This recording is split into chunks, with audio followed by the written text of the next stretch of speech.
This episode of Nintendo Pod Block is brought to you by, well, you. If you want to learn how to support our family of podcasts, head over to patreon.com/bossrushmedia or search for us on the Patreon app on your smart device. Thanks for helping us build something better.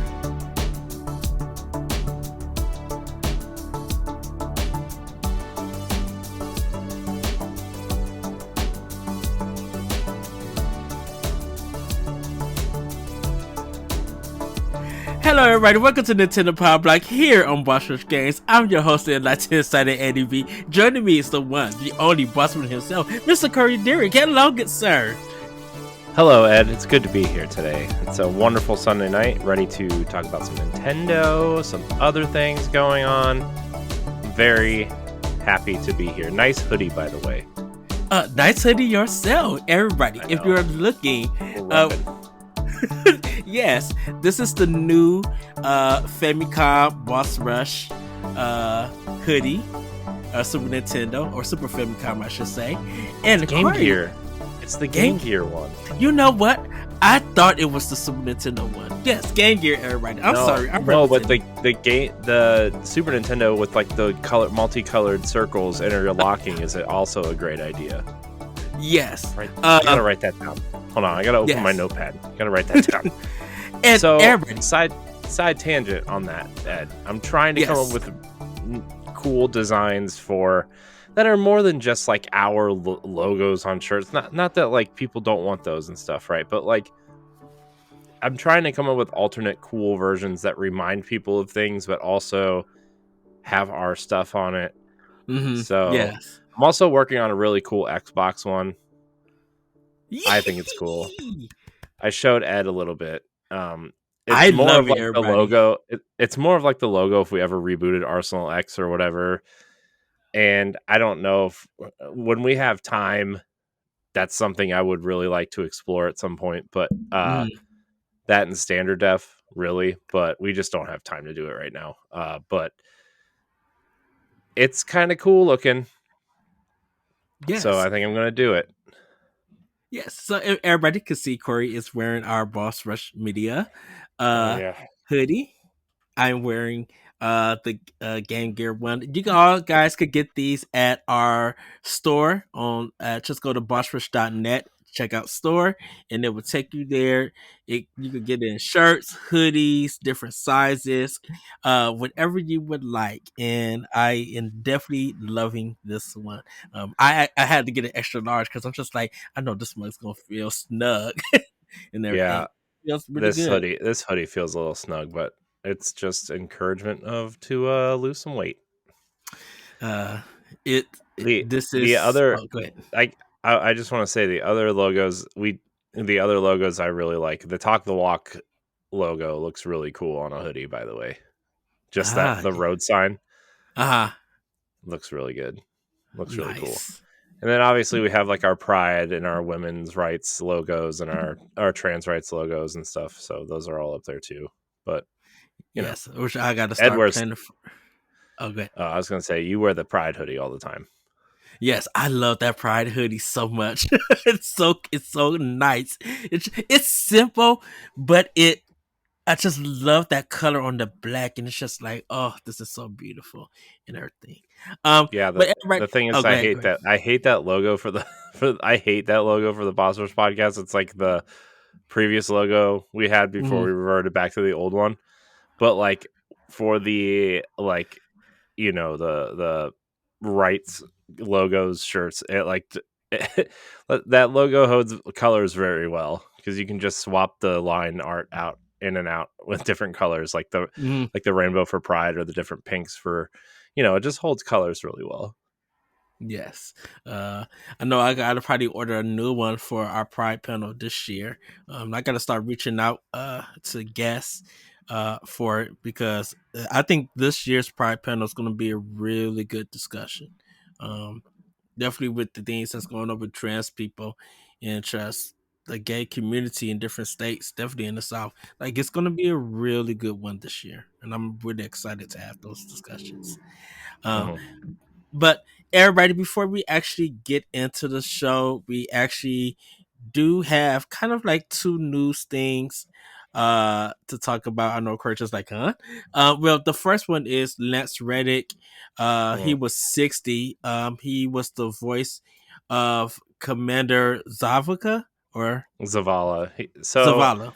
in the video, I mean, he in the video game realm, he plays Silas in Horizon Zero Dawn on the Yes. PlayStation franchise. He also has played Commander Zavala for 10 years in Destiny. And I think this hit really hard for Destiny players in particular Mm-hmm. because Zavala has been such a focal point of Destiny for 10 years. And it was really hard as someone who plays a lot of Destiny and kind of seeing where I mean, this isn't meant to be insensitive or anything, but I think the first question a lot of Destiny players had as they kind of took on this news and kind of after they kind of mourned his loss. And I mean, there are millions and millions of pictures people are posting online of their guardians going and kneeling at Zavala, or putting their like, if you're a Titan, there's a shield emote, and there Mm-hmm. you emote the shield to him, or doing the sigil. There's like the Season of the Haunted sigil that people have, and they've been doing that, and it was like a really, for a community that's like really really divided on a bunch of stuff, and Yeah. uh gets angry at stuff sometimes, and kind of really shouting what we want and what we need and whatever, and we kind of lose sight that there's actually real people that that are working really hard to bring us games like Destiny. And I mean, even Nintendo games and stuff also, right? But like, Yes. it was really really um uh cool for the community to come together like that. And there's pictures of entire fire teams and uh clans and entire towers full of people just kneeling and standing with and sharing their pictures and memories and stuff. And like, we tweeted something out from the Tower Casuals account, which is the Destiny podcast that I host, and a lot of people were like replying to the to the Tower Casuals post that we made of you know the whole thing. And I mean, that it that tweet's been seen, like, let's see, as of this recording, that tweet has been seen 7,116 times, and that's just our small Wow. little podcast, let alone the bigger podcasts, or just like Destiny fans and streamers in general. And um I think the biggest question for Destiny fans now, after we've kind of accepted and kind of shown our respects and seeing what's happening, and like, what are they going to do with this character now, because he's so important, and Lance Reddick was so important to bringing that character to life, right? And Mm-hmm. you know we we've all had our theories that maybe through the final shape, which is the last Destiny expansion, that Zavala might not make it anyway. But I mean, I think we're all kind of preparing for that now, because they're we Bungie's expected to, as of this recording, Bungie's expected to make some sort of announcement that they're going to do some sort of uh honoring Lance Reddick within the game somehow. Yeah. And then they're going to kind of, and again, we don't know how much Lance Reddick has done for the final shape, because a lot of the stuff is done a year to a year and a half in advance. So for all we know, his stuff is already done So for it's the the final voice. shape. So that everybody knows the voice acting that's been Yeah, the recorded. voice acting. Yeah, Lance Yeah. Reddick is the voice actor for Zavala. He's not like the motion capture person or anything, but he does the voice. And a lot of this stuff is done a year and a half in advance, sometimes even longer, uh, just to combat schedules and everything. Because I mean, obviously, Lance Reddick was a huge actor. He's in John Wick. He was doing other video game projects. He was Dude. doing that Continental project, that spinoff. He did the recent Resident Evil movie. Mm-hmm. Like, he's you know he was He like was Go ahead. Quantum Break, he was Yeah, so good in it, and it was just it's. I don't know if we don't know about if there's gonna be a Quantum Break 2. We don't know if how, because I know this whole weekend, like I won't even touch the movies this whole weekend because I feel like John Wick 4, if he's in there, it's going to be packed this he weekend. is. It's weird because like he passed away Friday morning, right?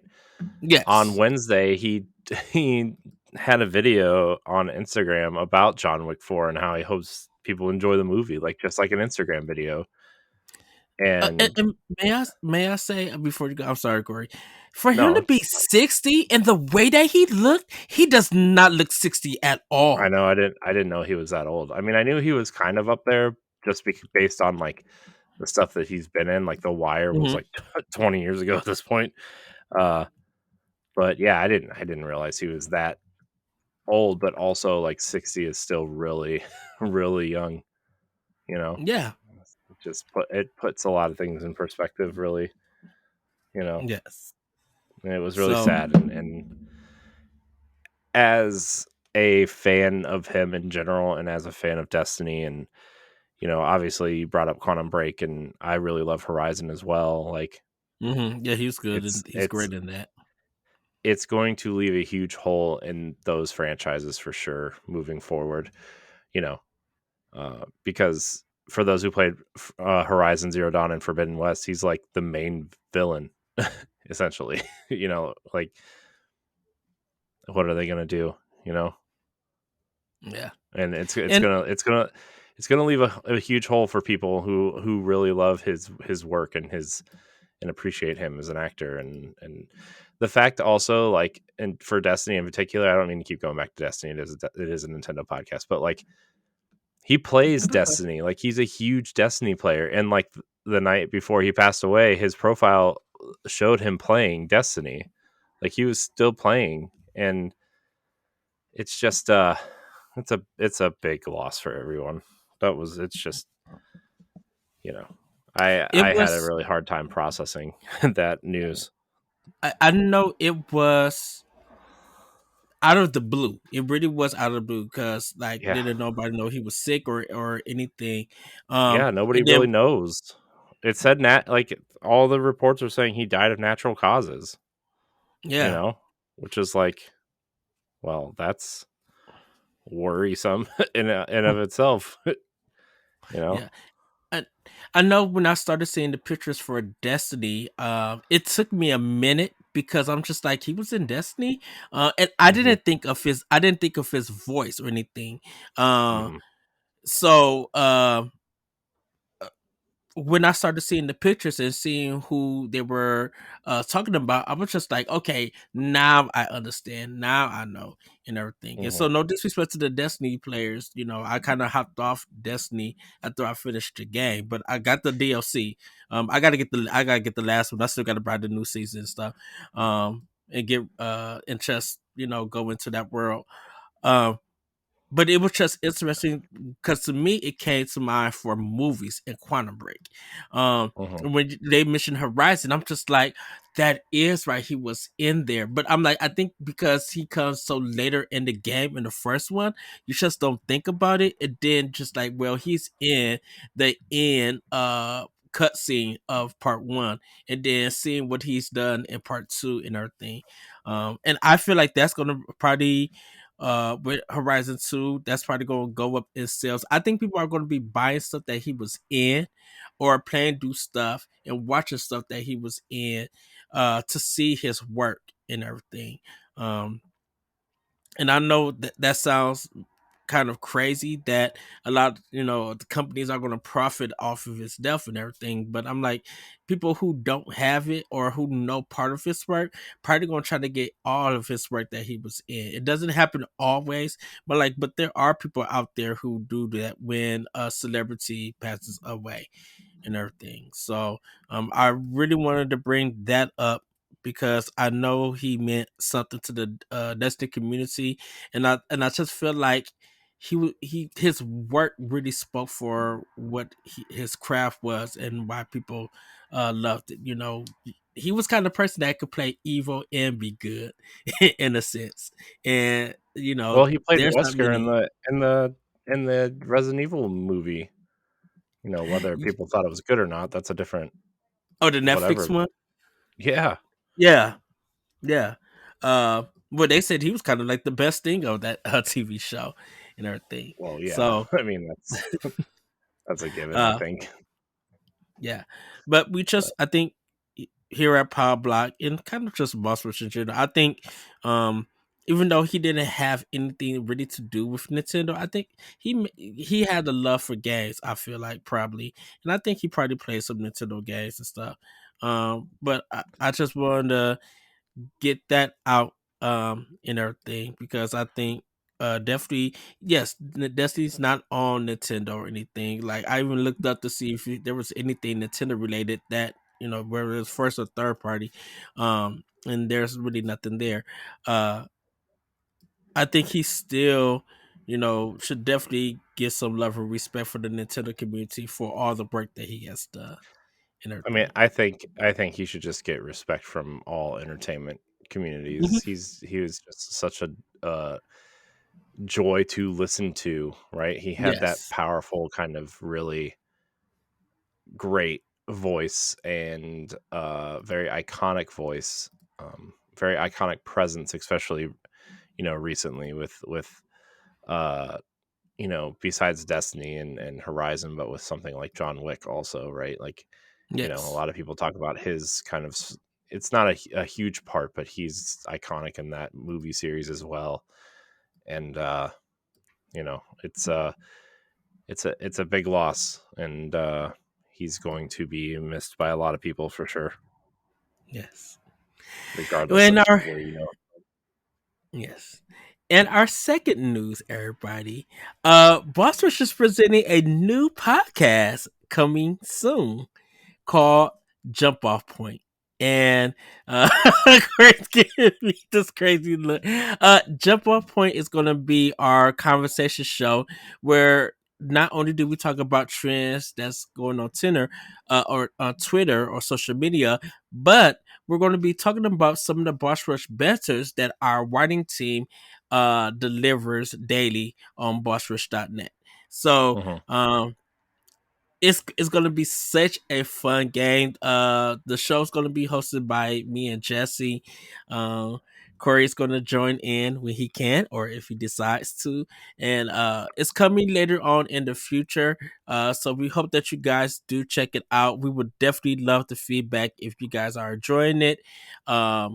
If you would like think that we should add some things and stuff. We kind of got I kind of got to figure it out. I sent our guests and Corey, I sent you the notes and stuff for like kind of our pilot episode. So hopefully you guys will check that out in April and yeah, let us know if you guys enjoy it.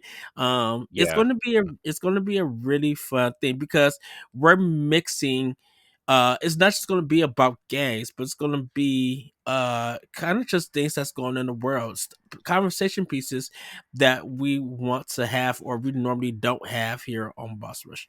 So um Yeah, I think just to kind of give people like an idea of why we're doing this is because some people it's just like a scheduling thing with a lot of people, and Jesse wants to get back into things, and the whole thing is like we are trying not to have more than 4 people on a podcast at one time, right? mm, Like I feel like once you kind of have that, people start talking over each other, but I don't want anybody to feel like they're missing out on something, yes. uh, and kind of pushed away. And I also think it's important for Ed and Jesse as founders to head up a podcast that we can look at and point at as some sort of like third kind of pillar in a flagship series of podcasts, right?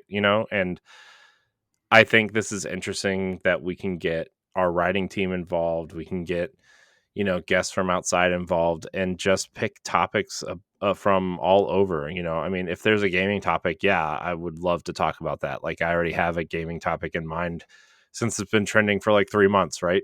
And we don't really have a show that can cover it really in a meaningful way. Gaming, entertainment.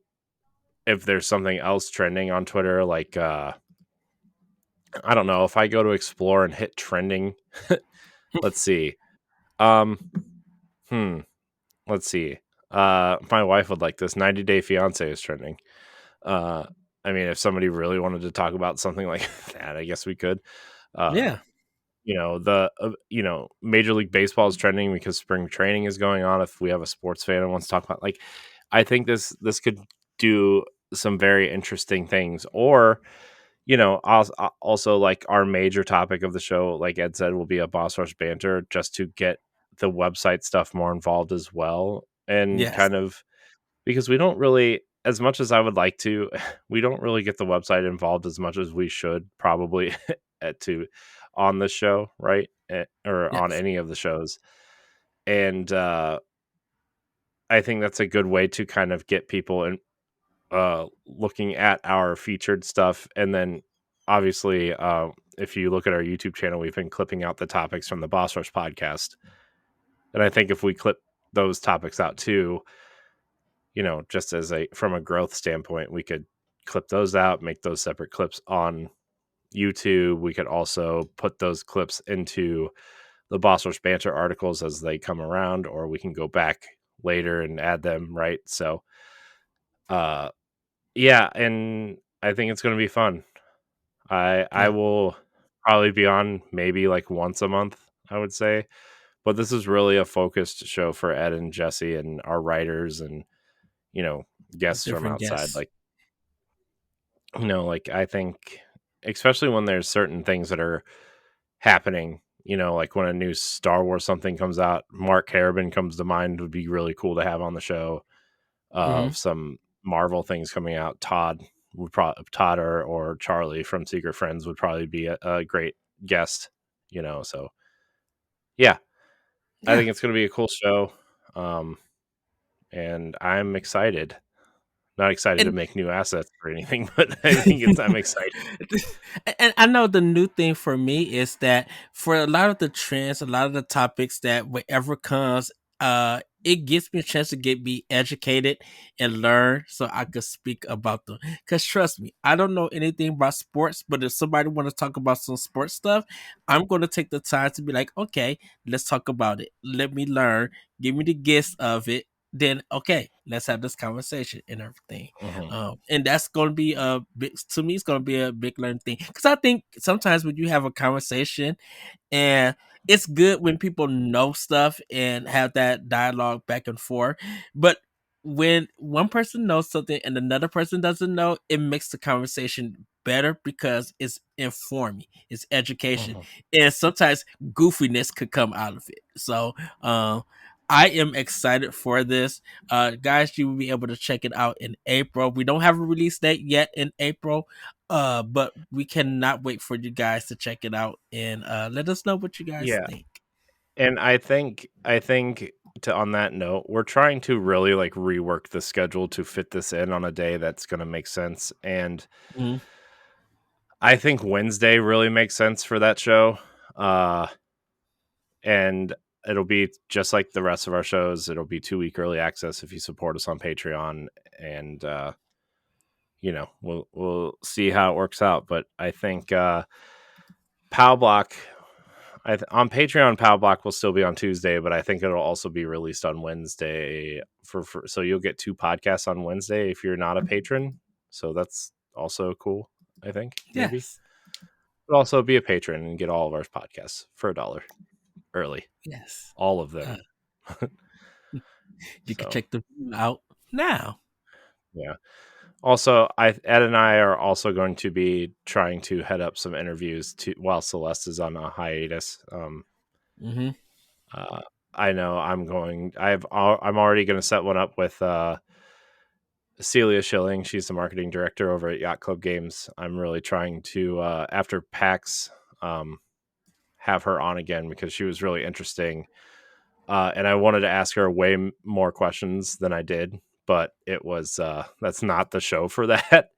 uh, like the whole point of the Boss Rush podcast is to have cool guests that do cool things, talk to them for, you know, maybe 15 or 20 minutes about their job and what they do, and then Yeah. just have them be a guest on the show because, you know, sorry, this I know we got to start the show, but like I think sometimes, especially when like where I work and stuff, sometimes I think people might be tired of just talking about their job and where they work.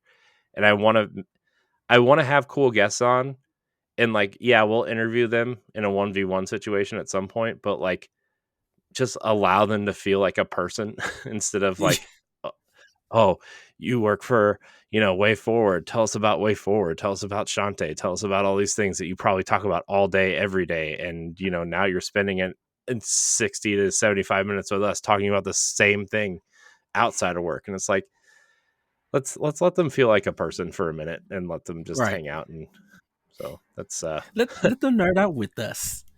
Have fun. yeah. So Yeah. Also, I think maybe soon we're going to try to get some guests the way we have been on that show onto this show as well. yes. Not that we don't love Grayson, but we have Grayson on all the time, and Grayson is my you know, backup. I uh, owe him. I want to text him and be like, look, I owe you dinner, uh, lunch. Thank you for all that you do. I'll treat you the boyfriend out. Uh and we'll just have a good time. I might text him actually Wednesday. I I will. I I hope Grayson comes back soon. I really enjoy his presence. Yes. He's coming on the Boss Rush podcast in a couple weeks, though. I'm very excited. Yes. Well, everybody, um, I think we're probably gonna skip about what we talked about, what our weekend stuff, and everything, uh, Yeah, because it was mine kind wasn't of very interesting. yeah, mine's yeah. So everybody, it's time for Nintendo. Corey, I had a Pokeball today, and it's so good. I swear I love Pokeballs. Of course, I Oh my had gosh! pineapple. Every time you say Pokeball, I think you're saying Pokeball, and I'm like, I need to know what this snack is, but it's not. Uh, It's like a real food. Yes. Um I had that. I ordered chilies yesterday because I barely ate yesterday and stuff. Um so I had like their chili secret burger and stuff. They're 3 for 10. I had I treated my well, actually, uh, I don't know if I talked about it last week. Oh, yeah, I did because I talked about the Chipotle quesadilla. Um, but I treated my employees Friday to Chipotle. You remember I texted you and I said it's gonna be a long day and stuff. Well, Hmm. the closing manager called in because he had a health emergency to deal with, Hmm. so I had to stay. Um, Thursday night, I had brought pizza for my team and everything from Domino's. So I had a supreme pizza, and ate that. And since I had to stay Friday, and I didn't, and my Friday crew, probably didn't have dinner or anything. I was just like, I'm gonna treat them out for Friday. And I told them, I'm like, I did this for my night team Thursday. And I know I wasn't supposed to close anything, so I was just wanting to be fair. And I treated them out to Chipotle. They got a Chipotle salad and everything. They said it was really good. I've never had their salads from Chipotle Mm. or anything. They only have one kind Um, of dressing, and it's um, and it's kind of like just like the spicy kind of sauce. It's not even really salad dressing. well, they got that honey Chipotle vinaigrette that I talked about last week. They got it down for the salads too and everything. So I'm just like, oh, okay, cool. Uh, and that's pretty much it. Didn't really eat anything new. I am going to be trying to look for some new restaurants. I was supposed to go get sushi yesterday, but I had so much other stuff that I had to get done so yesterday. So I this I think I'm probably gonna go this weekend to go get some. Um Yeah, but that's pretty much it. I haven't been to the grocery store to see if there's some new snacks or anything out, anything. But like that poke bowl today was definitely hidden. Oh, it was so good. I like they got the sweet soy sauce to it, and it's not teriyaki or anything, but I'm like it's so good with it. So now every time I order something, I go in and order that my Dakai. I always ask for the pineapple and I ask for the sweet soy sauce and just nom, good and everything. So that's pretty much all. I did have I did have a feeling that I should go to all. I was literally by Aldi's. I'm just like I should turn in Aldi's, get a pizza and some pepperoni, and do what Mm. Corey does. But I was just like, I'm gonna do that later because I was going to plan on getting a pizza Friday, but I had to work, so I had to skip the pizza thing for Friday. Yeah. Oh man, I had we made some fajita quesadillas tonight, and those were Ooh. pretty good. Except, man, so I've been really trying to avoid red meat when I can, Mm-hmm. honestly. And tonight we made it with ground beef, and just kind of reminds me why I don't eat a lot of red meat anymore. If at all. And my wife kind of felt the same way too. We're just like, man, our stomachs are just hurt afterwards. Is it You like know, bubbly or it's just like pain, it's like side just pain? like man, you just kind of feel miserable, and your stomach kind of it hurts, but not like a pain. It's not like painful. It's just like kind of like this disgusting kind of feeling, Mm-hmm. because I guess pain might be the wrong word, but I don't know. Understandable. That's understandable. Yeah. Yeah. So that's kind of what I've been snacking on. Oh, we also got my wife got like not zebra cakes, but like the equivalent of a zebra cake, and they were really good. Kind of, but they were like the ones with the white icings and like some sprinkles and stuff. They were really good. Oh, were they like in squares? No, Uh, they were hexagons, but they weren't okay. chocolate. They're just Oh, tasty. I forgot how good they were. were they the isekai? I wonder. They might have been. Yeah, because Okay, that's the so holiday that's coming up. I'm like, they probably revolving around some holiday, but I forget. I don't yeah, know. so I got the chocolate kind, but I seen the white one, the zebra cake kind too. Yeah, so I know what she got. Yeah, Yeah, yeah. I, I So, literally bought this one on the whim.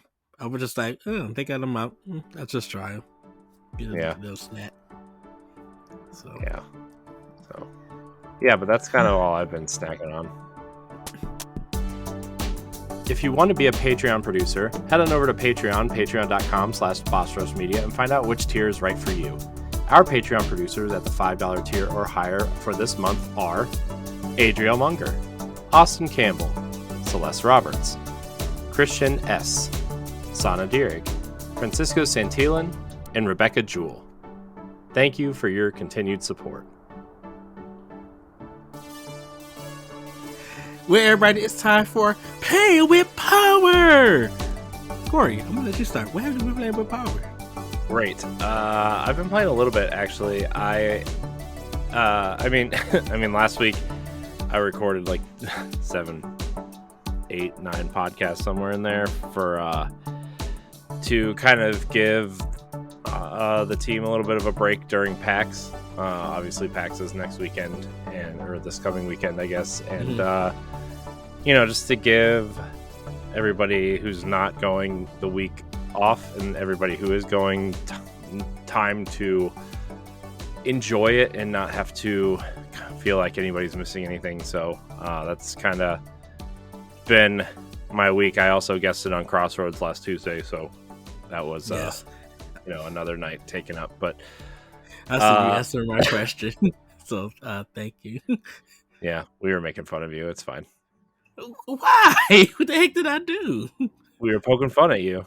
It was fun because it's the affection we give you, Ed. You know that. Mm. No, we were trying to figure out how to answer the question because Sony only has 2 Japanese studios out of their 20 studios. So Mm. we were kind of Which trying to figure out how to tackle the question. it I think, and I hope it wasn't hard. So I know I ask difficult questions when it comes to shows and stuff, but and of course, my thing is always challenging. Difficult is a choice word. Well, because the thing I was thinking, and I know this is not expression pass, and I don't know that this deals with us, but I really feel like it's Sony at the point that they're just trying to be a Western market company, and Japan doesn't mean nothing to them anymore, even though They don't mean PlayStation anything to 5. anybody except for Nintendo and mobile. And and I really wonder where did where did pun not intended, where did that switch happen? Is it because America and Europe are making them more money than Japan, or um Mm-hmm. Yes. is it, or has Nintendo really just like crushed it for Also, the yes. last few past years? Yes, and yes. Okay. Yeah, I mean, not to get into like the PlayStation discussion, Excuse me. but like PlayStation, I mean, PlayStation's headquarters and everything is in Europe, right? Half of their studios are in Europe. Their biggest fan base is in Europe. It's just that's just where PlayStation wants to be. And I think, even though Sony is a Japanese company, Yeah, right? that's what I'm saying. PlayStation is a global appeal company, Hmm. and to have that what have it geared towards a Western audience makes sense while also making deals with some Japanese company to keep that Japanese spirit alive, right? Like, I mean, my answer was like, I really don't remember my answer at this point. It was 4 days ago, uh, but I think making those deals with Square Enix and having Final Fantasy and Dragon Quest and Octopath Traveler now, and all these other things being on PlayStation keep satiates the PlayStation or the Japanese fans while mainstream fans are looking for the next Uncharted or the next Horizon or God of War or Last of Us or I think that's even you look at something like Ghost of Tsushima that's very clearly inspired by Japanese culture is Hmm. still a Western. It's still Developer. well, but it's also a game that's aimed toward a Western audience that has that Hmm. Japanese flavor, right? I mean, it's still a Yes. third person action game at the end of the day, open world, whatever. Yes, it does some unique things and it has some Japanese flair and really pays attention to a lot of the uh cultural artistry and everything, but like at the end of the day, still even Kojima, arguably the biggest developer in Japan, outside of Miyamoto, is making Western games. Yeah. Death Stranding is very clearly a Western game. So Yes. that's all that I was trying to say on that is like, I think I mean look at the PlayStation 5. It's huge. That's like bigger than half their apartment. And if you're living in a Japanese city apartment, like Yeah. my office is bigger than half those apartments, like it's ridiculous. And which is why I thought the Series S would do better over there, and it did initially, but obviously Xbox has always had trouble gaining a foothold in Japan. So Which I probably would ask the Crossroad crew. Uh, I think Microsoft is better having deals with Sega than trying to work for anything Square Enix wise. And I think it's because of Yakuza and Persona. Even though Yakuza, yeah, that is PlayStation, but I think if Sega is just like we don't care what platform we could get our games on, we just want to get it out. I think Microsoft needs more Sega now than Square Enix. That's a crossroad discussion. What have you been playing? Sorry. uh,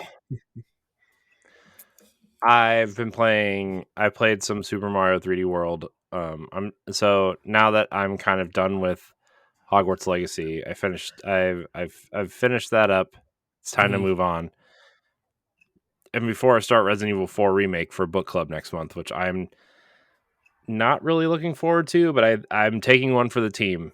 I'm not a big survival horror guy, but I've always been kind of interested in Resident Evil, and obviously Resident Evil 4 is the big one that Mm-hmm. everybody points to.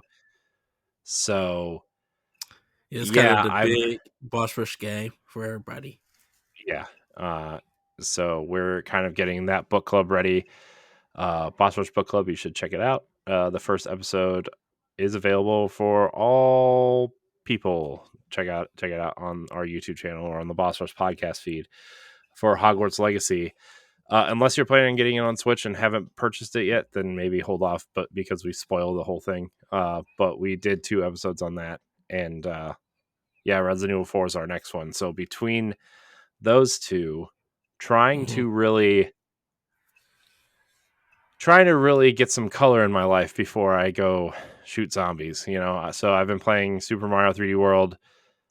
I love that game. Like I said, I'm on the last like 3 levels of that game. And but I've been I've been playing through a couple of the easier worlds just to get my Mario feet back under me because it's I mean, look, when you take I think my last save file is from like September. so Wow.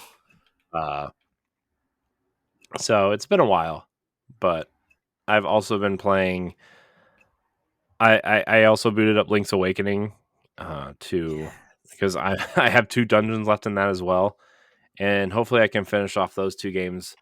Uh, and then I um I'm trying. I played a little bit of Super Mario Brothers 3 also the other day because I am getting the itch to play some retro games, and I actually made a list the other day when Mm-hmm. I couldn't fall asleep of game like retro games that I've never finished or never played.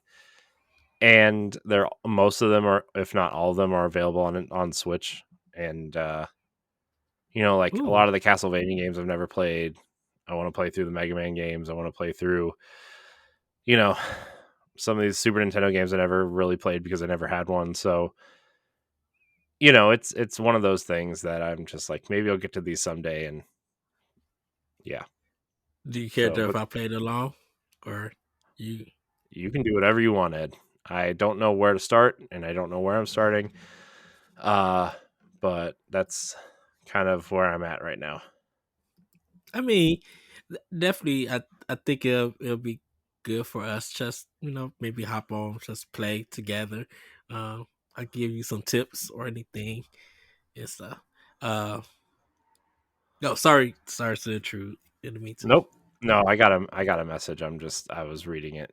I was Oh, reading it while you were talking. That's like, all. okay. Was that all, Corey?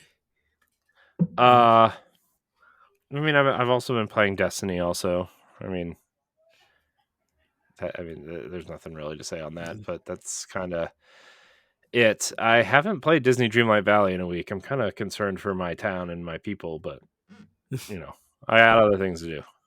They're gonna have to wait. Goofy can okay. fish without me. It's fine.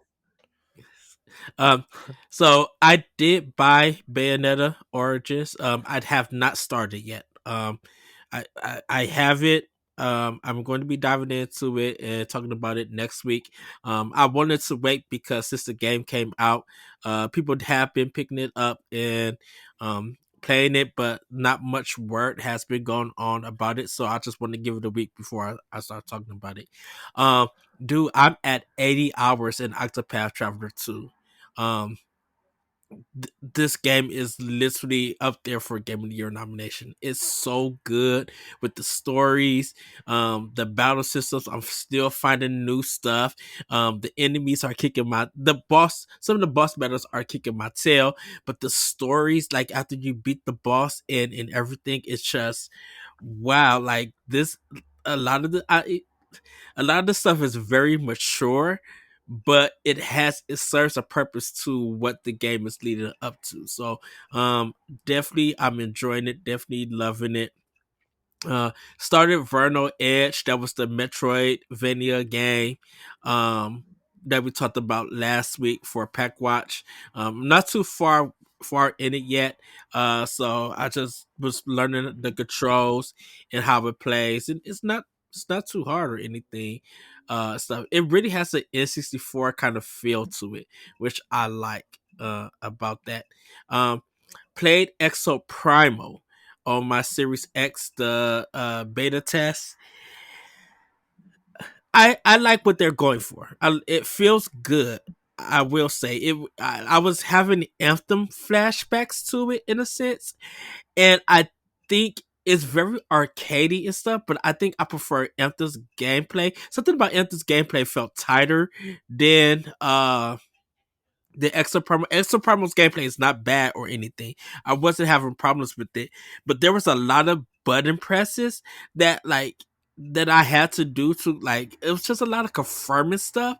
So it was doing like that double press, and I'm just like, this doesn't make sense. I'm like, this should be easier that if I select it, just go automatically and let me start and everything. Um, they had like a dyno test. I mean, so it'll teach you, it gives you a tutorial, and then it'll matchmake you with different people, and then when you do that, it makes you go against another team. But I must have missed it somewhere or everything, or I didn't just comprehend. But I didn't know what I was supposed to do with the PvP stuff with it. I'm like, is this like capture the flag mode? Am I supposed to defeat? Because they was just like, there's no dinosaurs that would interfere with the combat, but they was dropping dinosaurs just left and right. So I'm just like, this doesn't make sense. I'm like, I don't know what I am doing.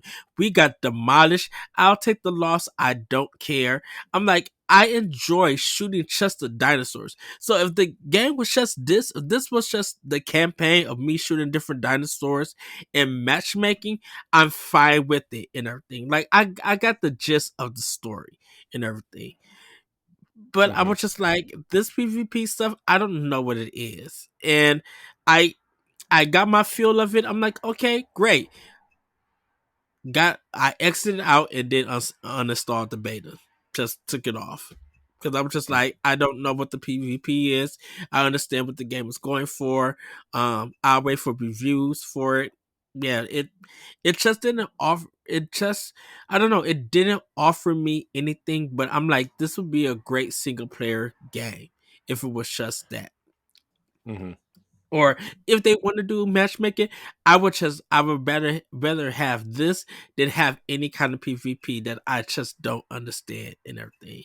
Um, so and it kind of reveals what the plot is, so I won't actually say anything. I do have the Resident Evil 4 demo still on there. I'm going to start that on my Series X. But I am going to pick it up. I'll play along with you, Corey, with Resident Evil 4 and everything in case if you need help and stuff. And I know people are probably playing the GameCube or like the Wii version or the all thousand versions that's on current platforms right now and everything.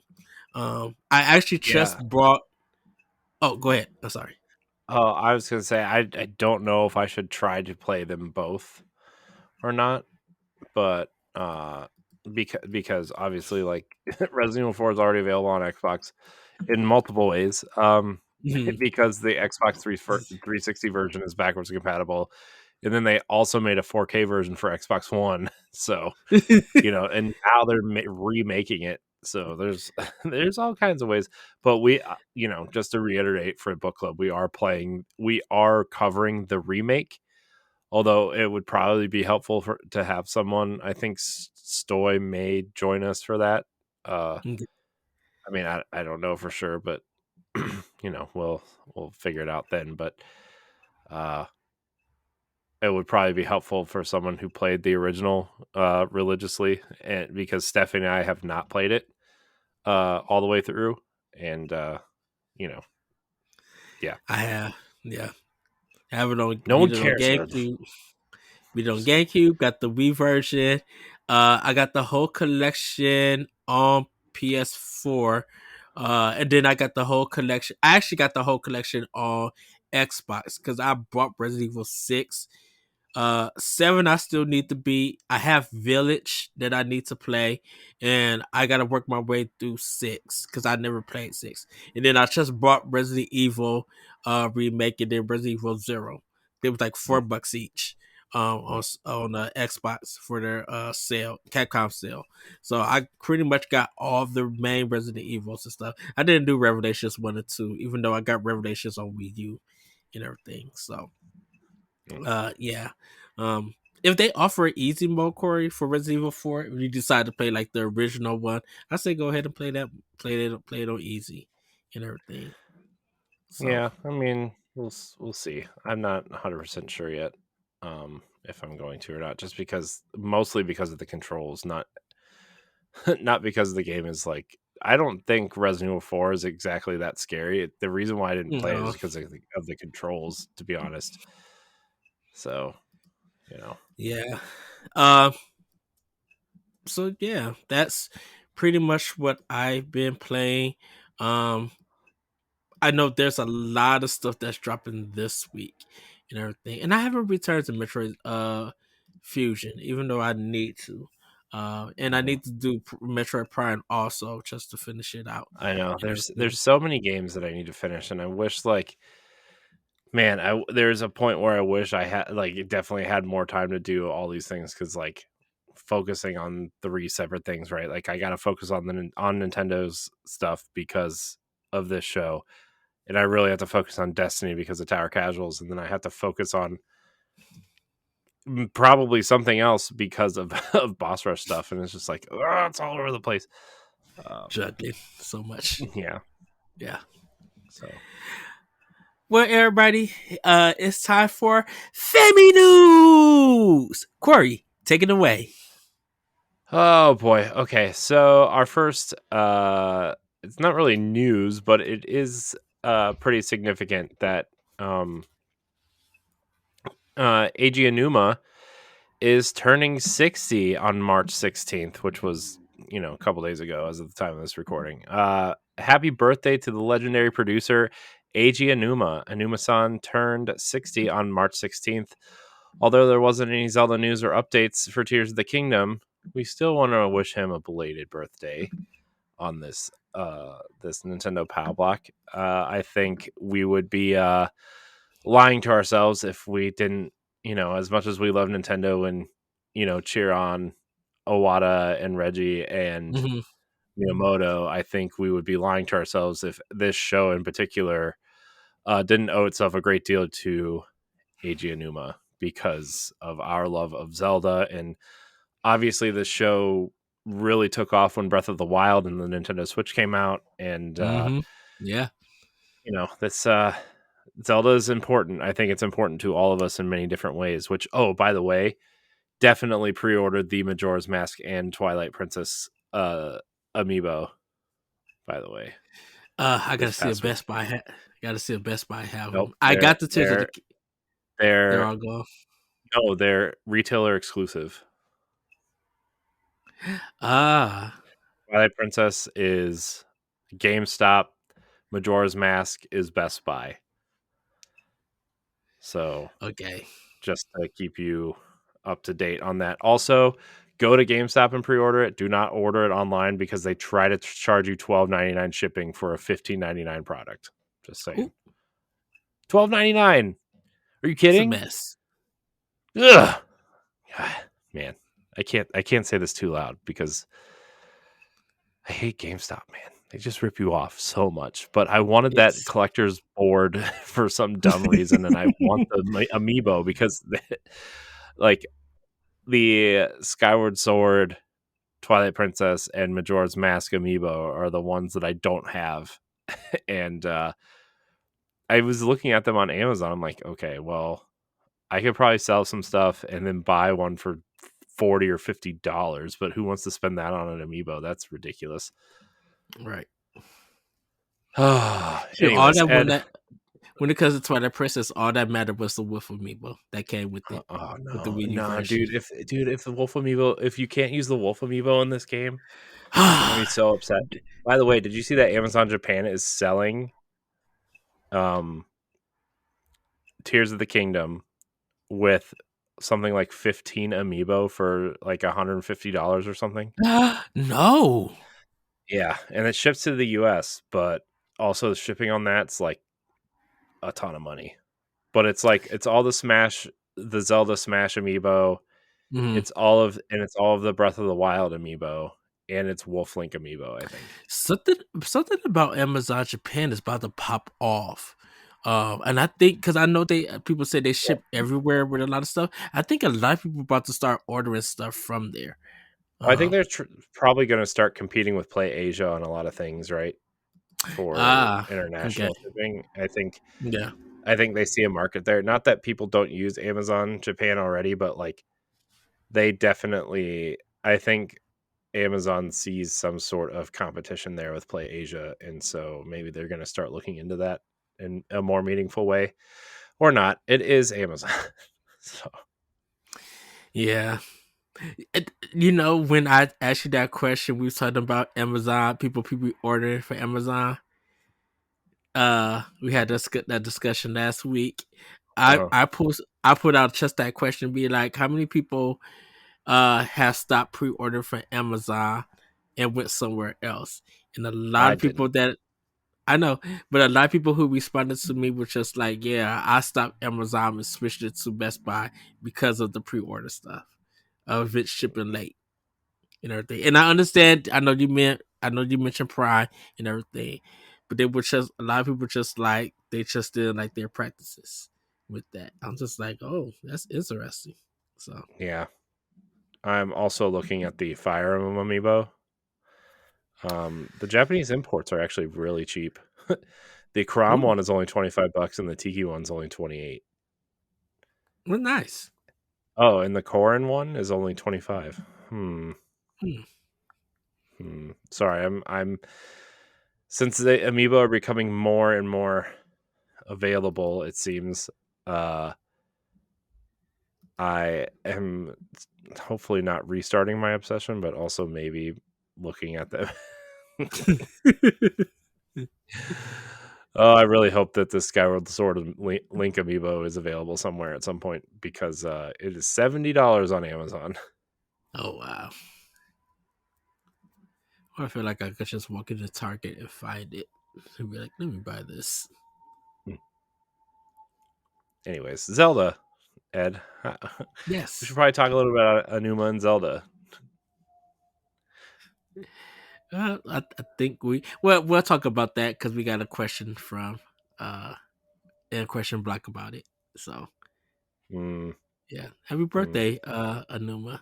Yes, Uh, happy birthday, yes, Ed. I go ahead. Oh, go ahead. No, go ahead. No, I was just gonna say he's when he announced that they were delaying Tears of the Kingdom, he was looking very zaddy. I was just like, okay, Anuma with the haircut and this outfit. Everybody was just like, oh, Anuma's looking good, healthy. I'm just like, all right. Uh, Yeah, he got his haircut. He doesn't have the part down the middle anymore. It's just like I like a like it wasn't ripped from a '90s rom com. No offense, no, no offense to that nope. haircut, but like it actually looks like a adult haircut. He was looking fresh and fly. I'm like, yes, it's sad that the game got delayed, but I'm just like, okay, Numa, you looking fresh. I'm like, you as a producer, Stop you cutting know your what hair you're and finish the doing. game. Ah, I ah. can hear the internet's doing that at some point. Oh, please. We the game is in prayer for all of for all of April for it not to be Oh, delayed.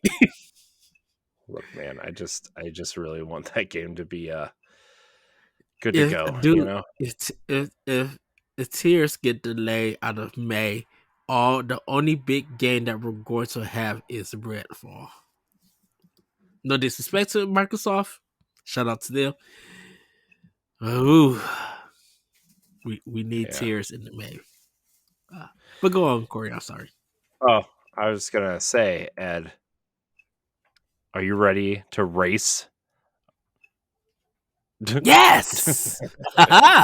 Yes. So, as we all know, my obsession with Disney Dreamlight Valley, the free to play early access game, that is available on Nintendo Switch and other platforms as well. Well, they're releasing their Mario Kart clone, Disney Speedstorm. And Disney Speedstorm will race into early access in April, on April 18th to be exact, Ed. I'm very excited. You know why? Yes. Because I, for some reason, am obsessed with all these Disney games now. Ah! Yes. After its last delay in December, it seems that Disney's Kart Racer is finally coming to Nintendo Switch and other platforms on April 18th. There will be 3 packs you can choose from, just like Disney Dreamlight Valley. There's a $29.99 Founders Pack, the Deluxe Pack at $49.99, and the Ultimate Pack at $69.99. Depending on which pack you choose, you will receive additional racers of your choice, tokens, Golden Pass credits, and more. Ed, will you be racing alongside me in this high-speed adventure? Yes, I will. I'm so excited, man. I'm so excited. So I don't really know what the breakdown is from. I'm sure that I'm sure their website kind of has their breakdowns and stuff. Oh yeah, here it is, the Ultimate Pack. So the Ultimate Founders Pack gets you early access to Disney Speedstorm, 3 Golden Pass tickets, which I don't know what a Golden Pass is, but we'll discuss that in a minute. 1 racer unlock of the player's choice, and 12,000 in-game currency tokens. So early access to, let's see, the racer unlock, you can choose Mickey Mouse, Donald Duck, Mulan, Captain Jack Sparrow, and Hercules, and an additional unlock of your choice. Are these the starting racers, or is there like a roster? Players will be okay. So players will be able to immediately unlock one of the following racers: Baloo, Belle, Beast, Elizabeth Swan, Mowgli, or Shang. Shang, like Shang-Chi. Is that what I'm guessing from there? Shang, or is that from Mulan? Anyways, additional 12,000 tokens of in-game currency, which I'm assuming you can uh use on cars and equipment and stuff like that. Yeah. Uh Exclusive founding member racing suits for Mickey Mouse, Donald Duck, Mulan, Captain Jack Sparrow, Hercules, and the Chosen Racer. Exclusive founding member cart liveries for Mickey Mouse, Donald Duck, Mulan, Jack Sparrow, Hercules, and the Chosen Racer. Exclusive founders motto and avatar. Cartwheels and wings for Donald Duck's cart, and that will be the Ultimate Founders Pack. So that's pretty awesome. I'm really excited for this. Exclusive pre-order bonus. You'll get the exclusive Donald Duck cosmetic for his cart and him. It's called the Early Bird Racing special. So you will also Wow. get that if you pre-order it. Although it is only for pre-order right now on PlayStation and Steam, it is also coming to the Epic Game Store, the Microsoft Store for PC games, Nintendo Switch, and Xbox. So I'm really excited for this. I think it Yeah. looks cool. So that's the $70 version. I don't really know what the Other packs. let's see. It looks like, yeah, you also get a bunch of stuff for the deluxe version, and the ultimate. Yeah, okay. It's just a bunch of suits for the other characters, it seems, for the $70 version. So yeah, I'm excited. I like kart racers a lot. I didn't really care for Crash Team Racing. I think it was a little bit too different from Mario Kart for me, but hopefully if they kind of take this seriously and pursue a Mario Kart type control scheme and everything, I think it'll do well for them for sure. And yeah, and I think a lot of the recent Disney games, like even with Disney Dreamlight Valley, I think a lot of them has been big improvement from the past games. So and they've been pretty good, pretty decent. Yeah.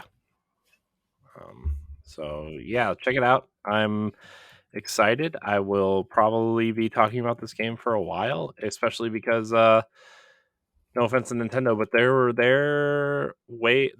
Mario Kart Wave stuff has kind of been a little underwhelming for me, to be honest. So, we'll see, but that's yeah. Yes. All right, we'll move on to our last news story here. Our last story is about Xenoblade Chronicles 3. The game has won Best RPG at the Famitsu Dengeki Game Awards in Japan for 2022. The popular Japanese publication Famitsu has revealed the winners for their Game Awards, and Xenoblade Chronicles 3 took the honors for Best RPG. There were a lot of Nintendo games nominated in many of the categories, but I think this is kind of the standout one. Mm-hmm. So, and this was the one that won. So, congratulations to Xenoblade. I think it's well deserved, I'm sure. Ed, you played a lot of this game. How do you feel Yes. about it? It. I was so happy that it won Best RPG. It really should have won Game of the Year.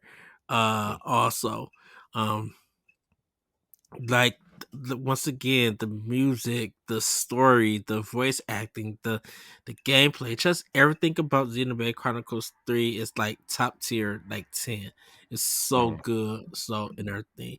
Um, when I clicked on the link to see the winners of the Famitsu thing, I was literally shocked that for Game of the Year, because it went to Elden Ring for Game of the Year, but out of all, I think out of 5 games, the other 4 outside of Elden Ring were all Nintendo first party games. I'm like, that's crazy.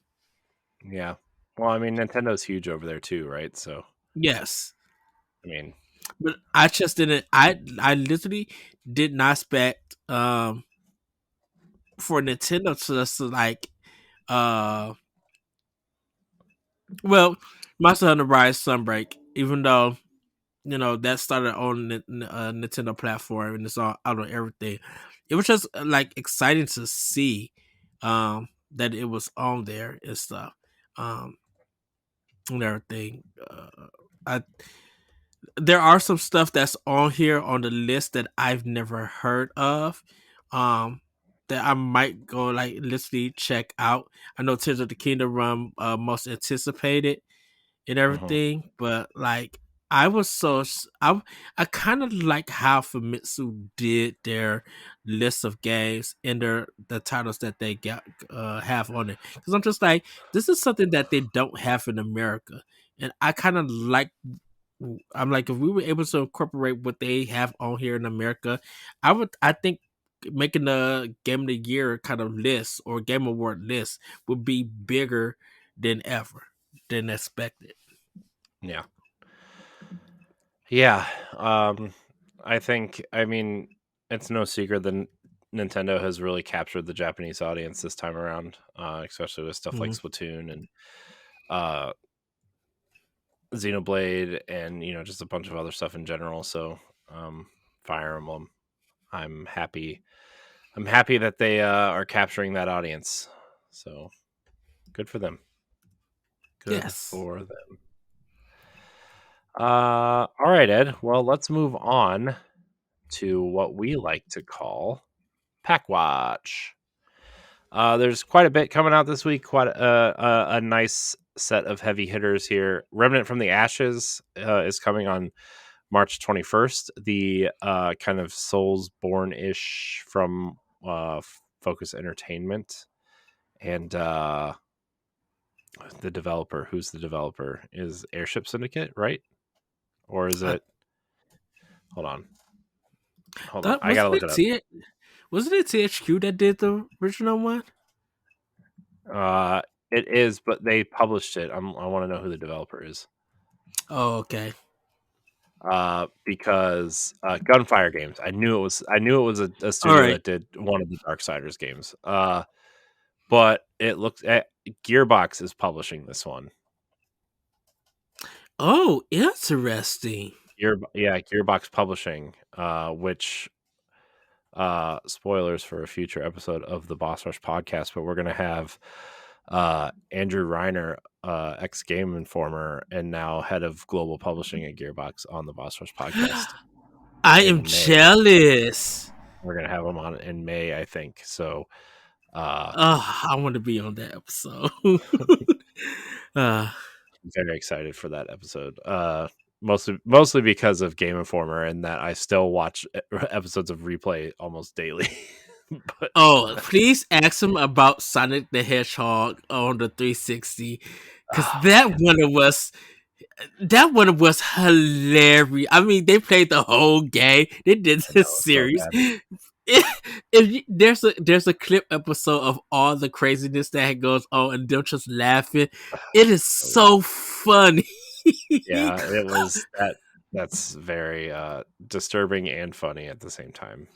So I love it. They were trying to start the ship off, and the ship yeah, fell into a water crash. yeah, We watched that tonight. It was so funny.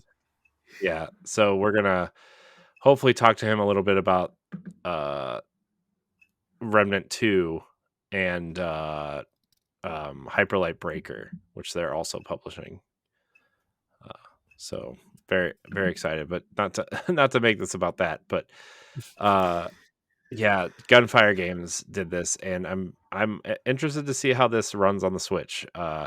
Remnant from the Ashes is a third-person survival action shooter set in post-apocalyptic world overrun by monstrous creatures. As one of the last remnants of humanity, you set out alone or alongside up to 2 other players to face down deadly enemies and retake what is lost. There are over 100 varieties of enemies, 20 epic bosses, and endless possible combat scenarios. It's going to take everything you've got to make it out alive.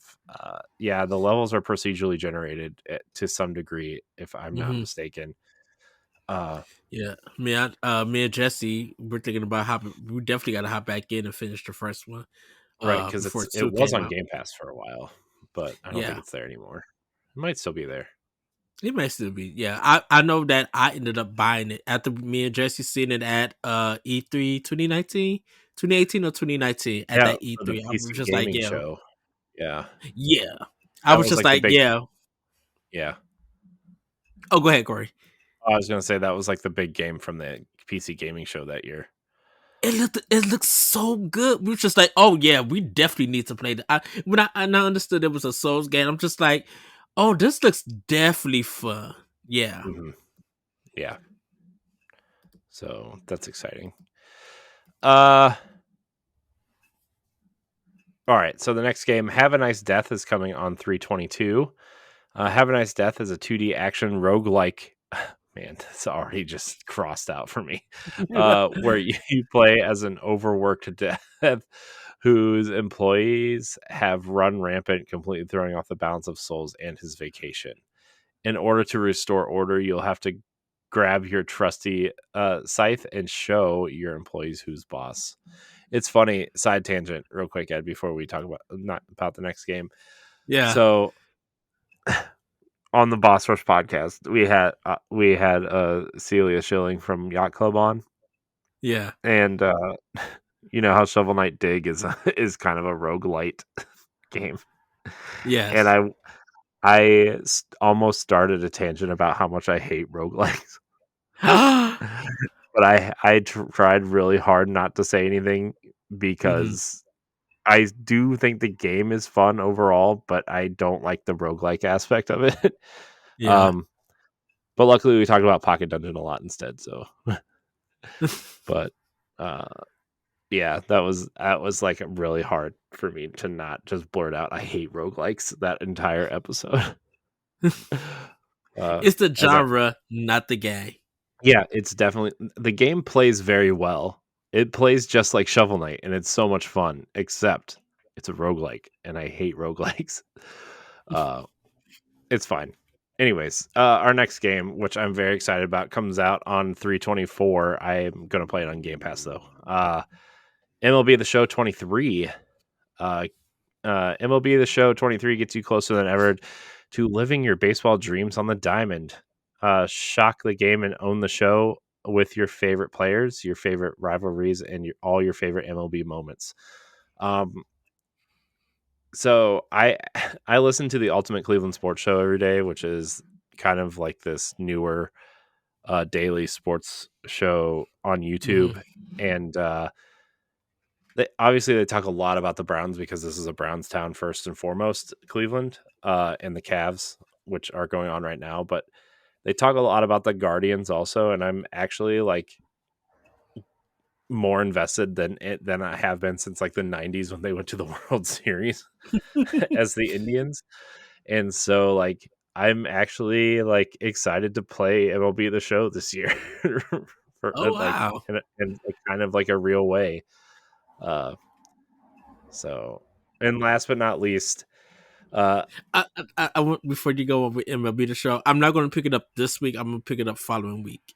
So I'm going to snag it up next week when it comes out. yeah, I'll get it on Switch. It so like halfway through like All Star Weekend, that game on Switch dropped to like $10. So if it's that Ooh, around All Star Weekend, I'll probably pick it up then for Switch. Uh, okay. but it dropped to like $10 or $15, and I'm like, yeah, cool. And people did, yeah, and people did I end know, up joining 22 last year. So yeah, I think I'm gonna I, snatch it, but just next week. I know. And also, NBA 2K23 is $17.99 right now. Oh Looking wow, real good on Switch. Just saying. may have to spend some coins. But if you're not into baseball, you can play Atelier Ryza 3, which is coming on 324 as well.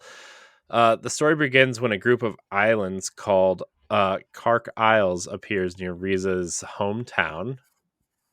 Is it Riza or Riza? I think it's Riza. I've heard Riza, Riza. yeah.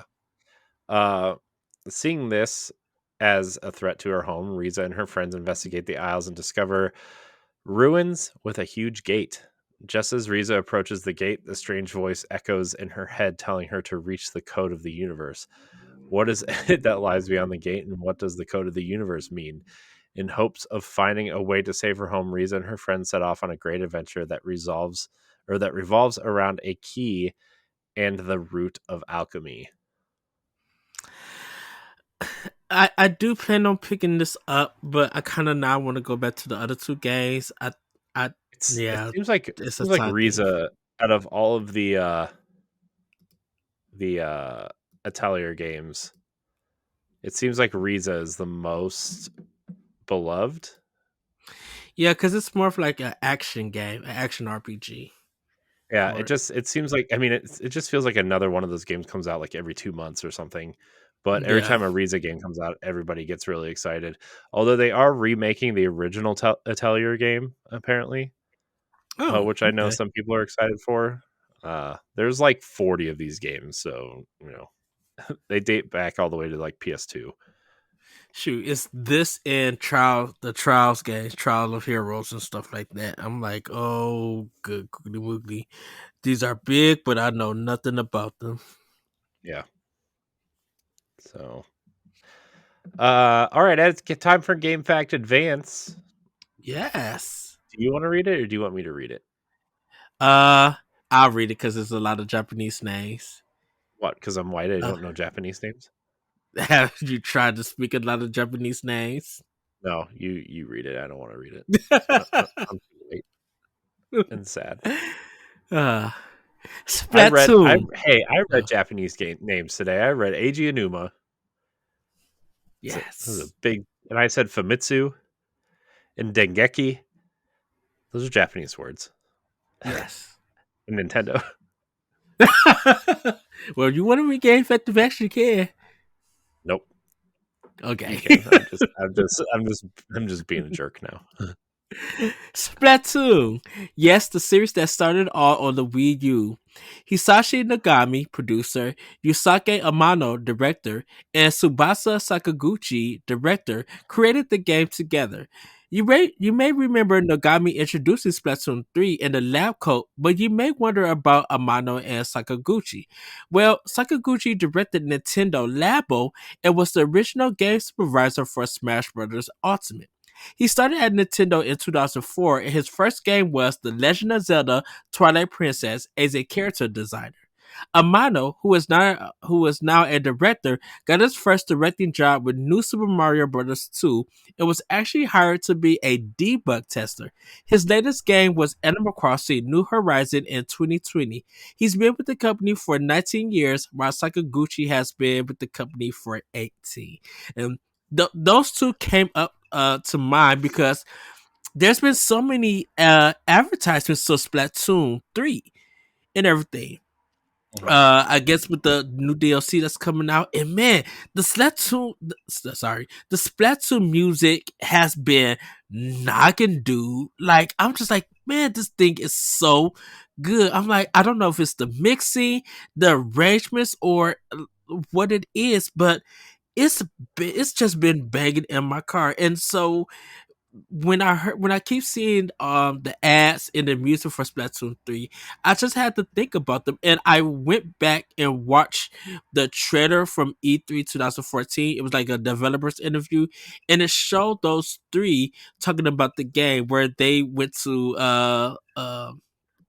aquarium and everything, and they was looking at the squids and stuff and talking about it. And I remember that, and I'm just like, I always wonder what happened to the other two, Amano and Sakaguchi, because now when we see Splatoon 3, we see Nagami and everything. So that's just a game fact events that everybody could check out. And I think it's good to actually look at some of the Nintendo's big directors and developers and stuff that we don't normally talk about. And so seeing their history and what they've been doing and everything, I'm like, oh, okay. Because I just wonder what happened to them after Splatoon and everything, and it's kind of cool to see what directions that they went into. Yeah. Yeah. Game Fact Advance, Splatoon. What a game. It's just so Splatoon 3 is so good, and the music is just like I said, the music is just amazing. And I think they're pushing it now because of the DLC, and I think that's probably going to guarantee them more sales because Splatoon 3 is still selling, so that's good for them.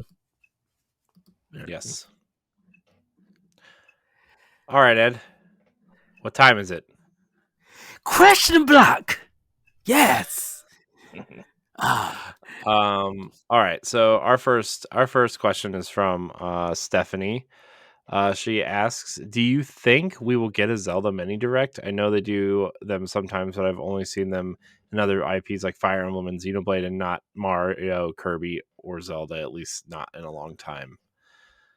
So I I think we're going to get one maybe the third or fourth week in April. I don't think it's going to be a mini direct. I think they're going to probably do, I say, a 25-minute direct or something like that. Because when I think of mini, I think like a 15 minutes or something like that. But I think the game has so much, and they probably want to show some area of the gameplay that's new and everything. And they'll probably show off whatever, maybe limited edition Switch OLED for Zelda. We don't know. Who knows? And probably like a collector's and or whatever. But I think we're going to get it the third week of April. And then I think it's going to be something we definitely in the Boss Rush community are going to be talking about. And everything. So I think yes, we are going to get one. I just think it's the third or fourth week of April because like after that direct drops, they really want to like could start promoting it and everything. Because right now, I think after Events where it comes out, it's all Zelda. That's their biggest game that Nintendo's definitely going to be focusing on. So yeah. Yeah, I mean, I could see it going either way. I think, man, I think Nintendo obviously wants to keep this close to their chest. Yes. And I could see them doing a small presentation similar to, remember when they took Breath of the Wild to E3 and they Yeah. were showing, that was the only game they showed at E3, but they never left the Great Plateau. Yeah. I could see them maybe doing some sort of, 12 to 15 minute direct on that first area and just kind of wandering and showing you, maybe, hey, here's some of the new moves, or here's some of the new features, or maybe show off one new kind of minor enemy to fight or something. But I don't know if they really want to do that either. I think the whole idea of Zelda is to find things and explore things on your own. Mm-hmm. And I think showing some of that, and obviously at E3 that year they were desperate, right? Nintendo was in a pretty, not that they were in a bad place financially, but like they were coming off the Wii U, and the Wii U was uh the Wii U. And I think they had to show Zelda to get people excited for not only that game on Wii U, but the next console, which ended up being the Switch, obviously. Yes. And they needed to do that. I don't think they need to do that now. I think people obviously know what Breath of the Wild is, and this is kind of just building off of that. And so, I mean, I could go either way. I could say no, they don't need to do that. It's Zelda. It's it's the best. It's the sequel to the best-selling Zelda game of all time, and people know what that is, so they don't need to do it. Or, yeah, they could probably show off, an area or two and an enemy or two, or show how the amiibo work, or show off new amiibo, or something of that nature. So I know it's kind of like a non-answer, but it's Nintendo. You never And know. I mean, the game is not going to be at PAX, and they said something about that. It's not Yeah. going to be at PAX, and people are going to be disappointed. But that's why they're protecting it. They don't want stuff getting out about that game because you. We don't want the game spoiled. We already know that people are going to buy it, and regardless of what Hmm. you think of the price and whatever, that you can have that discussion on your own.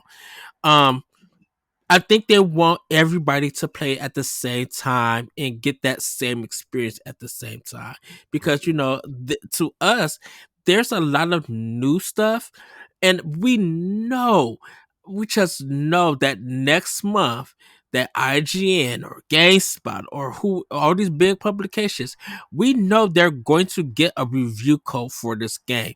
The Hmm. NDAs They're is going probably. to be. I would be. Oh, go ahead, go ahead. I would be surprised if they weren't already. Some outlets weren't already playing it in some aspect, right? I mean, that game is huge, right? I mean, Mhm. I remember stories coming out of Game Informer where and Giant Bomb where they had it like 6 weeks in advance, right? And Yeah, I mean that's a long time to have a game beforehand, but also it's Zelda, and I spent I spent 225 hours in that first game, and so you know it's going to take a while for people to beat and do what they need to do to get a proper kind of inkling for review. it. Yeah, So, and I know probably they're also going to be doing like strategy guides and getting everything. But I'm oh just yeah, like that. I think that NDA is going to be super important to those companies yeah. and everything. By the way, where's the strategy guide for this game?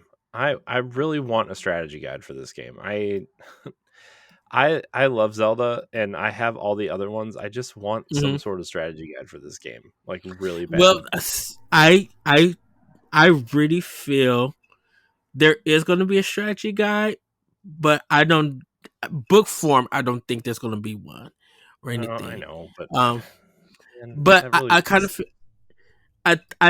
I feel like they're gonna probably drop it the day of release, or it's gonna come a little bit later and everything. well, Um, that's something else they could announce in that direct too. Is like, here's a strategy guide. Here's maybe some merch for it. mhm. They could probably do something of that extent too if they're gonna do something like that. Like, I don't know. I'm still thinking about trying to find a collector's edition of it, although I don't need it. I don't really care about the collector's edition. I just want to play the game and everything. I'm not so much of a collector's edition person anymore. I'm more of a I'll get stuff that excites me. I mean, look at Destiny, right? Like, I don't get any of the limited editions, mostly because like they're so expensive. But I Right. usually just get the statues that are out, that come out afterwards, and um, a lot of that stuff is nicer than the stuff that's inside. So I don't know. We'll see, but they could do something like that, like merch and all that stuff. Yeah, yeah. So that's just my thoughts on Tears of the Kingdom, like a mini direct, and uh, Don't get me we wrong, I don't would know love at one. this exactly. We don't know if it does happen, if we're gonna do a reaction to it or anything. Um, What are you talking about? Of but course we I'm are. excited. Well, Anyways, we'll have that's to snack Stephanie. I'd be like, look, you're gonna have to lose some sleep. We need you on the show for this direct because we need to yeah. talk. I don't think she would have a problem with the Tears of the Kingdom something. Why do I feel like if it was like a 10-minute mini direct, how the heck did we get like to an hour and 40 minutes about it? We If get it more than that happens, out of it. Let's be honest here. that is true.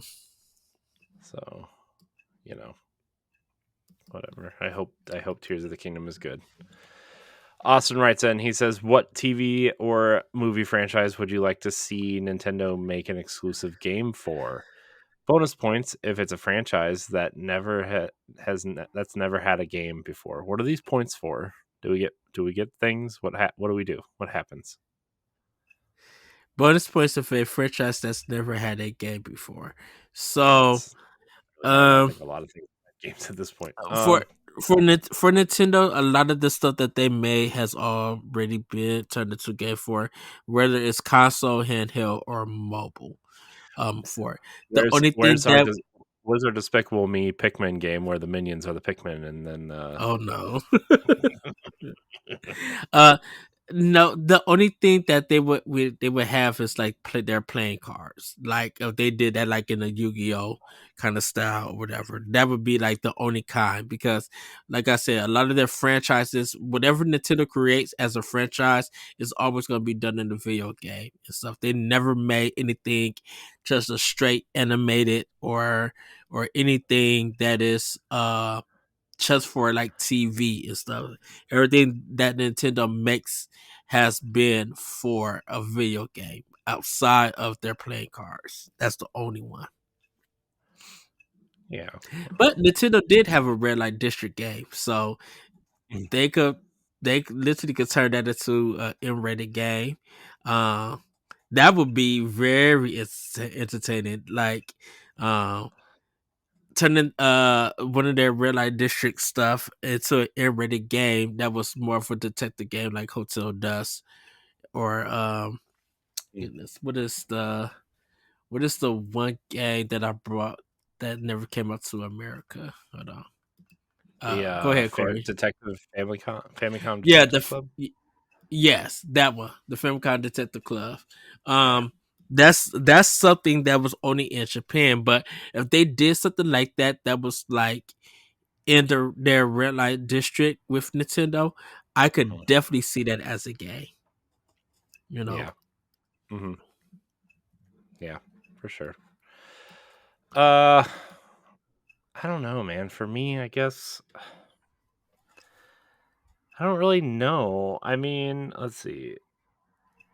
What would we like to see? I I think, mean, Captain N is just like the obvious, like, but we talked yeah, but about that one that's already. technically, yeah. I think that would be cool, but man, what TV show or franchise would I like to see from Nintendo? Hmm. Right. If the question was just like what we would like to see from Nintendo, not turn into a game, but a game that they have done to turn into a TV or anime or a movie and stuff, then I could understand answering that. Mhm. Yeah, it's hard to kind of think of I things that are shoot. out there besides like what my kids watch. I mean, I would like. I I mean, do. my daughter's really obsessed with this show on Netflix called Super Monsters, Mhm. and I think you could probably do some really interesting things with those characters because like they all have different abilities. Like Drac is the son of Dracula, and he flies, and there's the werewolf kid who can kind of do different things in his human and his werewolf form, and then you have Frankie, who's the Frankenstein monster kid, Yeah. right? Like they all have different abilities. I think you could do something interesting like that if you want to keep it family friendly. Uh, Uh, that, for me, Eternal Darkness on Shutter, like turn that into a horror, like a straight horror thing, not so much HBO kind of thing. Because I know the HBO SNL skit with Mario Kart was kind of funny. It was good, and people were watching. But That was uh, hilarious. that it was Eternal Darkness on Shutter. Oh heck yeah, it fits on that channel. Mhm, mhm, mhm. Yeah, You know, uh, yeah. because Fire Emblem could be so many series. I already want the Star Fox anime when it was introduced in Star Fox Zero. Well, that Uh, that game was pitched, right? Did we talk about that uh, on the show? we For may have. Retro pitched the Star Fox game based on the puppets, Oh yeah, and Nintendo said no because they already had a Star Fox game in development, in development. Yeah, which was shall we say not good. Um, so yeah, I mean that's that's a slam Punch dunk right there. Punch Out could be a really good like uh Oh, you're going the other way though. where I mean that's, to answer the question, I'm like we reversed it. That's what I would like to see. Um and everything. And that's why I said everything that Nintendo has done, has created, has already got turned into a video game. So, Hmm. but like TV wise, they only have Kirby, they only have Donkey Kong, they have Captain N, and then the 50 million versions of Super Mario World, of Super Mario Brothers. Um, Capcom did Mega Man. Sega got different versions of Sonic. Like who? Hmm. What else is out there? SWAT Cats art was done, but that was done by another company. Burger Mice from Mars was done by Konami. Uh, And Biker Mice from Mars. Digimon, Digimon is Bandai Namco. So it's just like what other what other anime or TV show or cartoon stuff could be done, on a that's not, well, I'm gonna say that's not Nintendo, but like here in America that we know of Yeah, and everything. Like yeah, I like Card Captor Sakura, that's Japanese, but I'm like that's from a whole completely different thing and everything and stuff. I mean, and that's not Nintendo. So like what can Nintendo make? Nintendo would have to make something straight for that straight animated and then make it into a game. Because right now, Splatoon, that's a manga and everything. A yeah, Splatoon started as a cartoon series. I think, yeah, I will watch that and then be like, oh, they got a video game out of it. Yeah, you know, yeah. uh, the level 5 game, Professor Layton. Professor Layton as a game that got turned into a movie, which I actually bought that movie on PlayStation 3. uh Mm, digitally. mm, um Yokai Watch, mm. that's level 5, and that started as an anime before it came to Nintendo. Yeah, yeah, So it's just like it's kind of hard to choose. I know Austin gonna be like, dang it, you know too much about this. I'm like, but like a lot of the 90s stuff and 80s stuff that dealt with Nintendo when it was cartoon or video game, I watched before. yeah, um as a kid. So it's kind of hard to pinpoint like what has Nintendo done that hasn't already became from a video game to make as a TV and vice versa. yeah, That's really all I'm saying and stuff. yeah, yeah. Um, I'm trying to think what else they could do. I think there's so many different types of man. The thing too is like I don't play a lot of video games. I mean, like the easy ones would be like Ghostbusters could be like a Luigi's Mansion, or like there's stuff like that, obviously. But Mm-hmm. uh, I just Shoot, Luigi's Mansion got a Capcom arcade game. That's fun. yeah, I mean that's also true. So what do I know though? What do I know? Shoot. Just give me Toad driving the bus. No, you know what I want? I want some sort of Indiana Jones adventure game. That's all I want. Give it to me. Luigi's Mansion done as the Ghostbusters. It's literally what I just said. We should just say Indiana Jones. No, I just said, the easy answer would be Ghostbusters would be Luigi's Mansion. It's literally what I just said. Right you just said Indiana Jones. That's what I heard. Oh, no, before the Indiana Jones thing. Thanks for listening to me, Ed. You're just like my wife. Ignore me. My feelings don't matter. The visual popped in my head, and I'm like, oh, yes. We already know about Metroid and stuff, so that we don't have to go that route in our thing. Yeah. I mean, remember when they made that Mummy game? That was yes, a game and it was really good. What if they did that Project Hammer game as like animated cartoon series and then made a game out of it? I can't believe they never did anything with that. That tech demo was like one of the coolest things they did for Wii, and then they just never did anything with it. Yeah. It's just me, I guess. I feel I think, man, if I was gonna say Mario Maker, but I'm thinking now something else. Like if there was like a show that Nintendo was just like, this is how you build stuff. Like if Labo literally had like a competition TV show before Labo actually came out. That'd be cool, I think. That'd be super cool.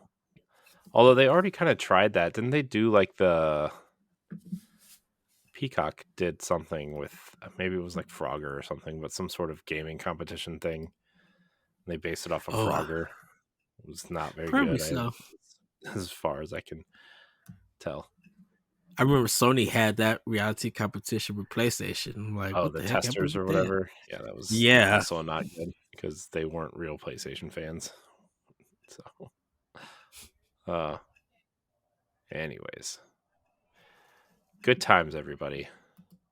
Yes, proud of all of you. Get me out of here, Head. We still got another podcast to record. Well, everybody, that's going to be it for Nintendo Pop Block. Thank you, Corey, for joining me. Once again, our thoughts and prayers and our love are sent out to the Reddick family for their loss. And everybody, we just want you to have a great week. Have a great weekend. Enjoy some games. Hopefully, you guys pick up some stuff out for Pack Watch. Go shout a happy belated birthday to Aonuma-san if you haven't. With that, everybody, have a great week, have a great weekend, and we'll see you next time on Nintendo Pop Block. Bye, everybody. Bye. Nintendo Pop Block is a product of Boss Rush Media, LLC, and is recorded from our headquarters in Akron, Ohio. The show is hosted by me, Edward Varnell. My co-hosts are Corey Derrick and Cordy Yikes. You can find Corey at I am Corey in HD on Twitter and Instagram, as well as hosting the Boss Rush Podcast and Tower Casuals, the Destiny Podcast. You can find Cordy at Cordy_Yikes on Twitter, TikTok, and Instagram. You can find me at That Retro Code on Twitter and Instagram. Follow Nintendo Pop Block on all social media platforms at Pop Block Podcast. You can also follow Boss Rush Media and Boss Rush Network on all major social media platforms. Join the Boss Rush Network Discord and Facebook groups to interact with other friends and fans. Visit bossrush.net for more great content and patreon.com/bossrushmedia to learn how you can support this show. Thanks for listening, and we'll see you next time.